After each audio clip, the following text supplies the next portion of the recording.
Hello दोस्तों, भाई good morning, नमस्कार, आदाब, सत श्री अकाल, वेलकम, सुस्वागतम। आप सभी लोगों का हार्दिक इस्तकबाल है, हार्दिक अभिनंदन है दोस्तों हमारे इस यूट्यूब चैनल पर। तो दोस्तों, जैसा कि आप सभी लोग जानते होंगे कि कल हमने इतिहास की श्रृंखला को आगे बढ़ाया और आज दोस्तों हम लोग उसी के आगे 1857 की क्रांति के परिणाम 1857 की क्रांति के परिणाम।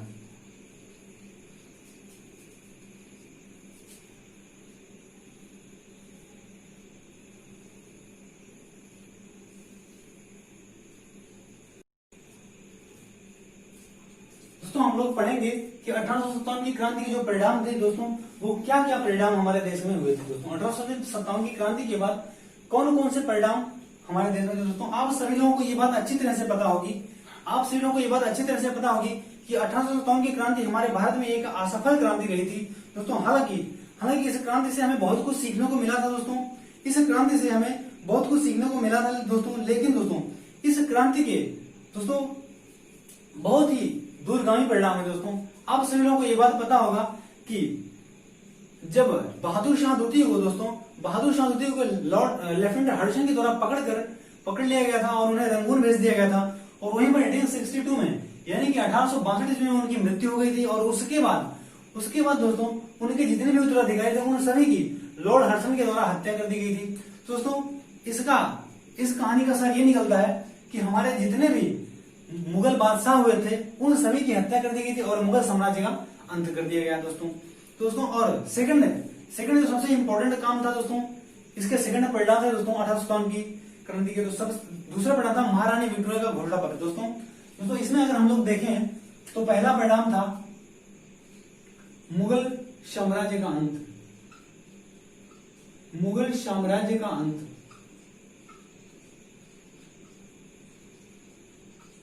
और दूसरे नंबर की हम लोग बात करें तो महारानी विक्टोरिया का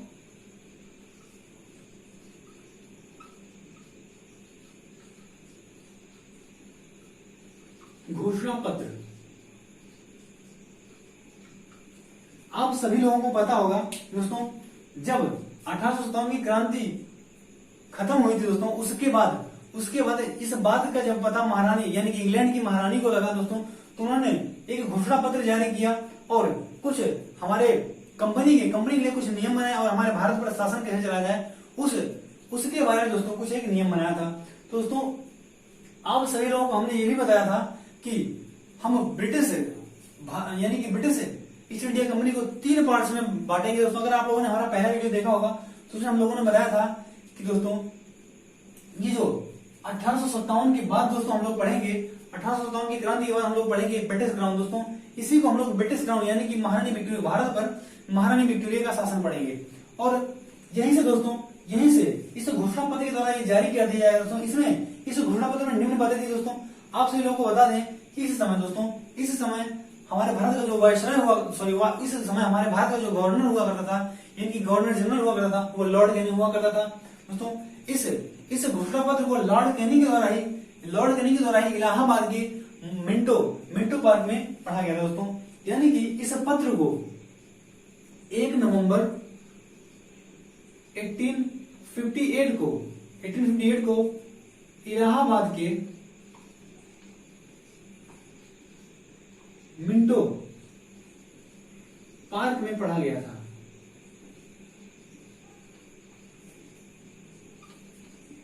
मिंटो पार्क में पढ़ा गया दोस्तों। और इस घोषणा पत्र में कुछ एक निम्न बातें थी दोस्तों। सबसे पहली बात थी दोस्तों, इस घोषणा पत्र की सबसे अहम बात थी दोस्तों कि अब से कंपनी के सारे अधिकार समाप्त कर दिए गए दोस्तों। भारत पर कंपनी के सारे अधिकार समाप्त कर दिए गए और अब से दोस्तों यानी कि 1858 से दोस्तों भारत पर अब चलेगा महारानी विक्टोरिया का शासन दोस्तों। इसमें पहली बात यह लिखी गई थी, कंपनी के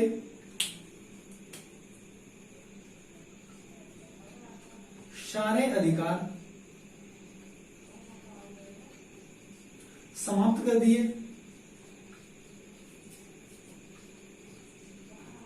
तथा महारानी विक्टोरिया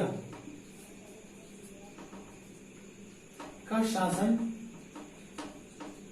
प्रारंभ किया गया दोस्तों। और इस घोषणा पत्र के द्वारा एक सबसे अहम कार्य यह भी हुआ दोस्तों कि ये जो गवर्नर जनरल था, यानी कि भारत का जो गवर्नर जनरल था, उसके पद को और पदोन्नति कर दी गई। और दोस्तों जो भारत का गवर्नर जनरल हुआ करता था, अब हम लोग उसे भारत का वायसराय के नाम से जानेंगे दोस्तों। तो गवर्नर जनरल को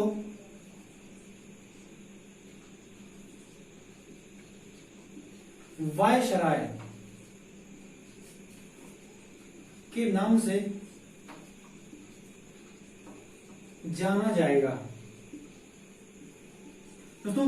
आप सभी लोगों को बता दें कि भारत का, अगर आप सभी लोगों से एग्जाम में क्वेश्चन पूछ ले कि भारत का अंतिम गवर्नर जनरल या भारत का प्रथम वायसराय दोस्तों, तो लॉर्ड कैनिंग दोस्तों, लॉर्ड कैनिंग को माना जाता है प्रथम वायसराय या अंतिम गवर्नर जनरल दोस्तों, लॉर्ड कैनिंग को माना जाता है। अब इस घोषणा पत्र की कुछ एक और बातें इंपॉर्टेंट है दोस्तों, हम लोग देखेंगे दोस्तों। इसमें दोस्तों इस घोषणा के द्वारा दोस्तों, अब इस घोषणा पत्र के द्वारा दोस्तों जो तीसरी बात हुई, इस घोषणा पत्र के द्वारा अब सीधे जो भारतीय होंगे दोस्तों, उन पर ब्रिटिश सरकार का अधिकार रहेगा दोस्तों। यानी कि ब्रिटिश सरकार का अधिकार भारतीयों पर रहेगा।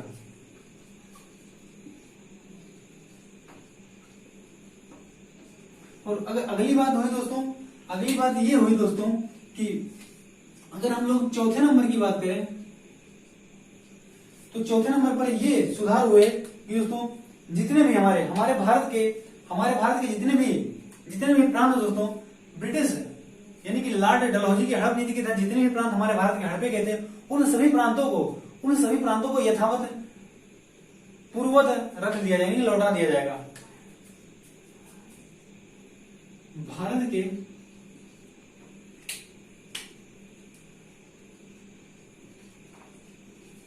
प्रांतों को पूर्ववत लौटा दिया जाएगा। और दोस्तों पांचवें नंबर की हम लोग बात करें तो इस पांचवें नंबर पे ये सुधार हुआ दोस्तों कि जो भारत के धार्मिक और रीति रिवाज है दोस्तों, उसमें कोई भी ब्रिटिशर हस्तक्षेप नहीं कर पाएगा दोस्तों, हस्तक्षेप नहीं करेगा। यानी कि भारतीय रजवाड़ों की स्थिति यथावत बनी रहेगी। और अगर हम लोग अगले पॉइंट की बात करें, यानी कि पॉइंट नंबर 6 की बात करें दोस्तों, तो भारतीय जो धर्म थे दोस्तों, यानी कि अब तक जो भारतीयों के धर्म में हस्तक्षेप किया जा रहा था, अब से इस घोषणा पत्र में ये बात लिख दी गई थी कि भारतीयों के जो धर्म है उन सभी के मैटर में दोस्तों कोई भी अंग्रेज हस्तक्षेप नहीं करेगा। भारतीय धार्मिक मामलों में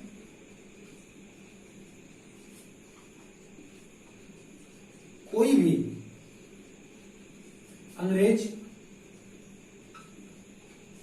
हस्तक्षेप नहीं करेगा।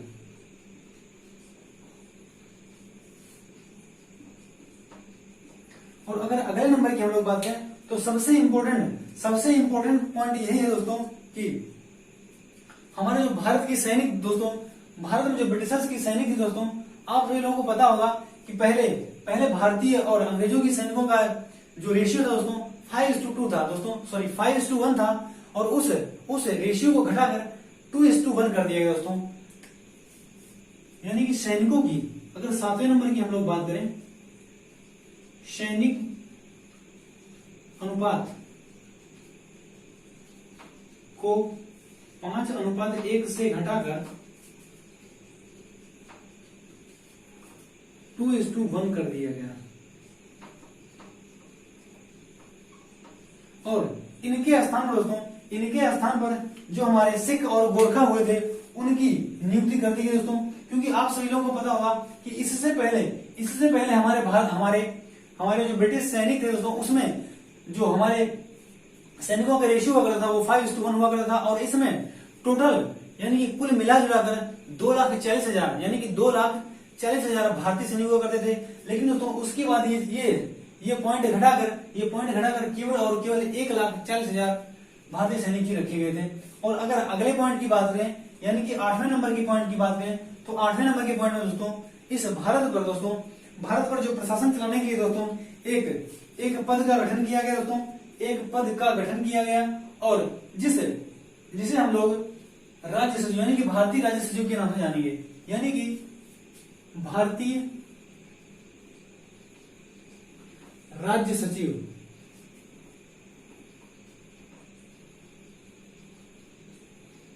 के पद का गठन किया गया दोस्तों। भारतीय राज्य सचिव के पद का गठन किया गया दोस्तों। और इसमें दोस्तों 15 सदस्य होंगे दोस्तों। इसमें 15 सदस्य होंगे तो इनमें से 8 सदस्यों की नियुक्ति सरकार के द्वारा की जाएगी। 8 सदस्यों की नियुक्ति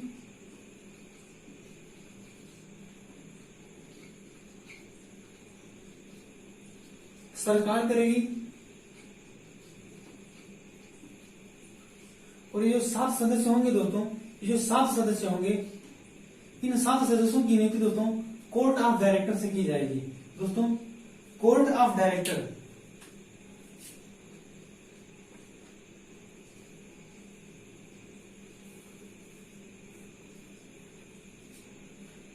के द्वारा की जाएगी दोस्तों। और आप सभी लोगों को पता होगा कि यहीं से हमारे भारत के जो संविधान है दोस्तों, इंडियन कॉन्स्टिट्यूशन है, उसका भी डेवलपमेंट प्रारंभ हो जाता है। क्योंकि आप सभी लोगों को पता होगा कि जब महारानी विक्टोरिया का घोषणा पत्र आता है तो यहीं से कंपनी के सारे नियम यानी कि सारे रूल्स को समाप्त कर दिया जाता है और उसके बाद दोस्तों यहां से हमारे भारत के संविधान का डेवलपमेंट प्रारंभ होता है दोस्तों। हालांकि 1773 का जब रेगुलेटिंग एक्ट पास हुआ था तभी से हमारे भारत में कुछ एक नियम अंग्रेजों के द्वारा बनाकर भेजे जाते थे और कंपनी का शासन किस प्रकार से चलाया जाए उसे वहीं से हम लोग पढ़ेंगे अपने भारतीय संविधान का विकास। तो दोस्तों बस यहीं तक था हमारा 1857 की क्रांति। और आई होप आप सभी लोगों को ये वीडियो बहुत अच्छे से समझ में आया होगा और पसंद भी आया होगा दोस्तों। अगर वीडियो पसंद आया तो वीडियो को लाइक करना, शेयर करना और हमारे चैनल को सब्सक्राइब करना दोस्तों। वीडियो देखने के लिए आपका बहुत बहुत धन्यवाद। आपका दिन शुभ हो।